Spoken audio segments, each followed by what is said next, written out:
என்பேலனும் நீரே கோட்டையும் நீரே உம்மை தேடுகிறே. என்பேலனும் நீரே கோட்டையும் நீரே உம்மை வாஞ்சிக்கிறே. Praise the Lord. கிறிஸ்துவுக்குள் பிரியமானவர்களே, ஆண்டவர் இயேசுவின் நாமத்தில் இந்த புதியதொரு வாரத்தில் உங்கள் ஒவ்வொருவரையும் சந்திப்பதில் மிக மிக மகிழ்ச்சி அடைகின்றேன்.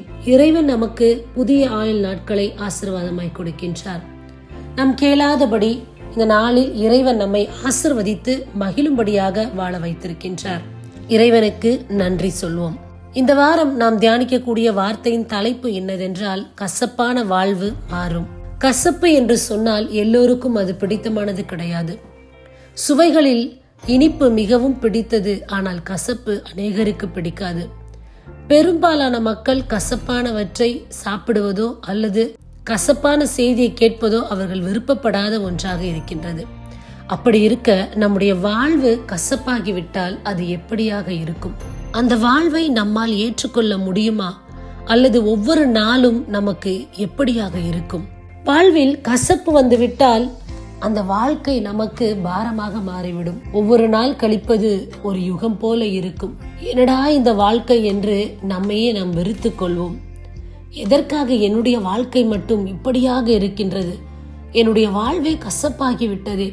அடுத்தடுத்த துயரத்தில் சந்தோஷம் என்பதை காண முடியாதபடி என்னுடைய வாழ்வு கசப்பான வாழ்வாக மாறிவிட்டது. சில வியாதிகள் நிமித்தம் நம்முடைய வாழ்வை நாம் கசந்து விடுகிறோம்.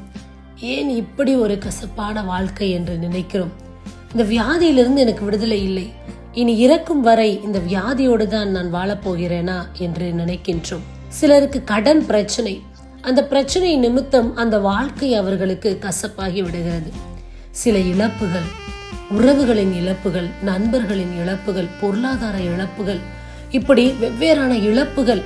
இப்படியா என்னுடைய வாழ்வு இருந்தது, ஆனால் இப்போது இதெல்லாம் இழந்து இன்னைக்கு அமைதி இழந்து காணப்படுகிறேன். இந்த இழப்புகளை யாரால் சரி கட்ட முடியும் என்று அந்த இழப்புகளின் நிமித்தம் அவர்களுடைய வாழ்க்கை கசந்து விட்டது. சமாதான குறைவு, மன சமாதானம் இல்லை என்றால் எதுவுமே நம்முடைய வாழ்வில் சுவையாக இருக்காது. எந்த சுவையுமே நமக்கு தெரியாது, எல்லாமே கசப்பாக மாறிவிடும். மன அமைதியும் மன சமாதானமும் நமக்கு நிச்சயம் தேவை இந்த வாழ்க்கைக்கு. எதில் வேண்டுமானாலும் குறைவிருக்கலாம், ஆனால் சமாதானத்தில் மட்டும் குறைவிருக்க கூடாது என்று பலரும் சொல்ல கேள்விப்பட்டிருக்கின்றோம்.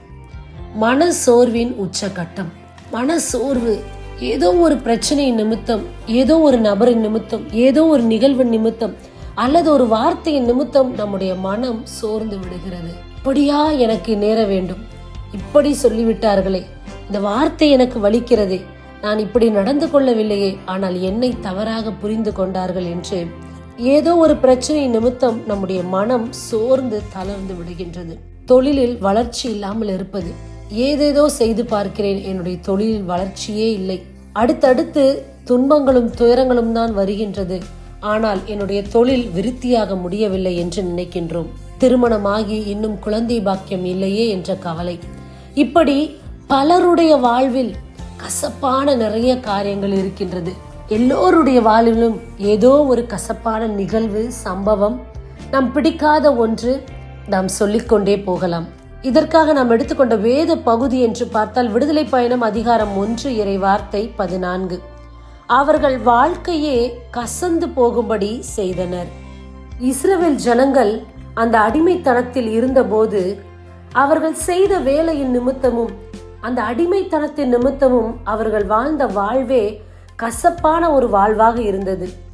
விடுதலை பயணம் அதிகாரம் 1 இறைவார்த்தை 14 பார்க்கின்றோம். கடினமான சாந்து செங்கல் வேலையாலும் அனைத்து வயல்வெளி வேலையாலும் மேலும் கொடுமைப்படுத்தி வாங்கிய ஒவ்வொரு வேலையாலும் அவர்கள் வாழ்க்கையே கசந்து போகும்படி செய்தனர்.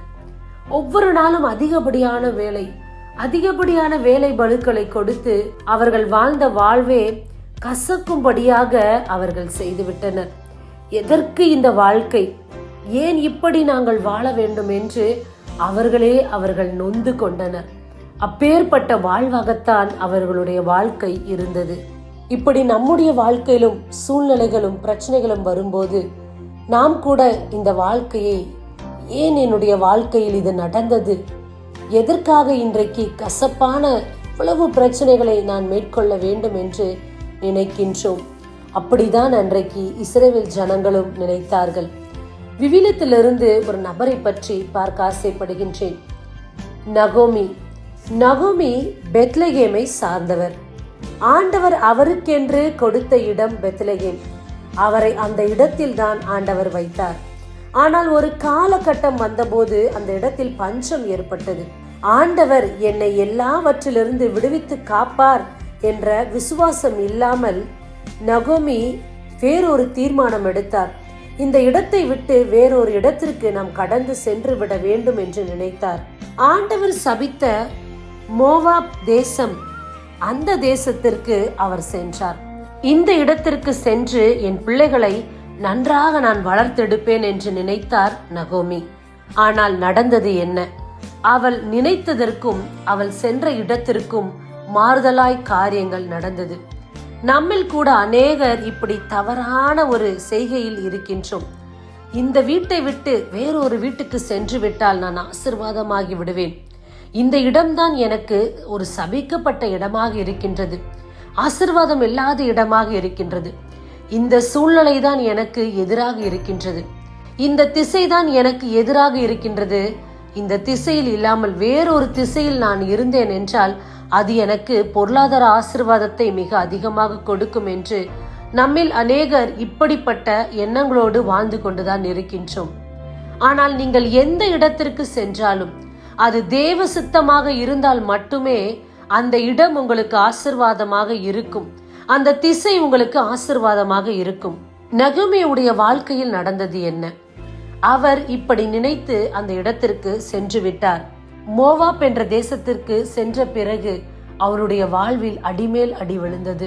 கணவரை இழந்தார், 2 மகன்களை இழந்தார், எந்தவித பொருளும் இல்லை, வறட்சி, வாழ்க்கையில் தோல்வி, அடுத்தடுத்த இழப்புகள், துக்கம், துயரம், இப்படியாக நகோமியின் வாழ்க்கை அந்த இடத்தில் வறண்ட பாலை நிலம் போல காணப்பட்டது. இப்போது அவள் அந்த இடத்தில் ஆசீர்வாதத்தை காணவில்லை. மீண்டும் நகோமி பெத்லகேமுக்கு வருகிறார். அப்போது அங்கு வந்தபோது அவள் சொன்னது என்னதென்றால், ரூத் அதிகாரம் 1 இறைவார்த்தை 20 பார்க்கின்றோம், என்னை நகோமி என அழைக்காதீர்கள், மாறா என அழையுங்கள் என்கின்றாள்.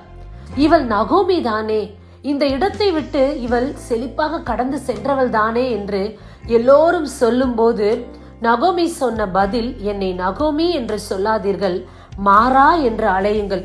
மாறா என்ற சொல்லுக்கு கசப்பு என்பதும் ஒரு பொருள். ஆக என்னுடைய வாழ்க்கை கசப்பாகி விட்டது என்று நகோமி தன் வாழ்வில் நடந்த இழப்புகளையும் தன்னுடைய வாழ்வு ஆசீர்வாதமாய் இல்லை என்பதையும் தன்னுடைய வார்த்தையில் அவள் வெளிப்படுகிறாள். அவளுக்கு நேர்ந்ததை அவளே தேடிக்கொண்டதாக இருக்கின்றது. ஆண்டவர் நகோமிக்கென்று கொடுத்த தேசம் பெத்லகேம். ஆனால் அந்த தேசத்தை விட்டு அவள் கடந்து போன பிறகு ஆண்டவர் சபித்த தேசமாக மோவாபுக்கு போன போது அவள் வாழ்க்கையே தலைகீழாக முடிந்தது. மீண்டும் நகோமி பெத்லகேமுக்கு திரும்பி வந்த பிறகு ஆண்டவர் ஒரு மீட்பின் திட்டத்தை வைத்தார். போவாஸ் என்ற நபரை கொண்டு ஆண்டவர் நகோமியுடைய குடும்பத்தை மீண்டும் கட்டி எழுப்பினார். அவள் இழந்ததையெல்லாம் அவர் நிமித்தம் கொடுத்தார். நகோமியினுடைய வாழ்க்கை கசப்பாக இருந்தது, மாறா போல இருந்தது. அந்த வாழ்க்கையை தேவன் மதுரமாக மாற்றிவிட்டார். இன்றைக்கு நம்முடைய வாழ்க்கையும் கசப்பாக இருக்கலாம். பல சம்பவங்கள், பல நிகழ்வுகள், பல இழப்புகள், எதிர்பாராத வேதனைகள், இவைகளின் நிமித்தம் நம்முடைய வாழ்வு இன்றைக்கு கசப்பாக இருக்கலாம். நான் எதிர்பார்த்தது ஒன்று, ஆனால் இன்று நடப்பது ஒன்று. நிறைய திட்டங்கள் என்னுடைய வாழ்க்கையில் நான் போட்டிருந்தேன், ஆனால் அந்த திட்டத்திற்கெல்லாம் எதிர்மறையாக செயல்கள் நடக்கின்றது, எதிர்மறையாக சூழ்நிலைகள் இருக்கின்றது. நான் நம்பினவர்கள் இன்றைக்கு என்னை கைவிட்டார்கள். அவர்களுடைய வார்த்தைகள் எல்லாம் பொய்யாய் போனது. நிறைய காரியங்கள், நிறைய சம்பவங்கள் என் கண்களிலிருந்து மறைக்கப்பட்டது. இப்படி நம்முடைய வாழ்வை குறித்து நாம் இன்றைக்கு கசப்பாக நினைத்து கொண்டிருக்கலாம். எப்படி இஸ்ரவேலுடைய ஜனங்களுடைய வாழ்வில் இருந்த கசப்பை மாற்றி ஆண்டவர் வாக்களித்த பாலும் தேனும் ஓடுகிற கானான் தேசத்துக்கு அவர்களை கொண்டு சேர்த்தாரோ, எவ்வாறு நகோமியுடைய வாழ்வை மீண்டும் இறைவன் கட்டி எழுப்பினாரோ அதே போல உங்கள் வாழ்வில் இருக்கக்கூடிய இந்த கசப்பான தருணத்தை இறைவன் மாற்றுவார். கசப்பான இழப்புகளை மாற்றுவார்.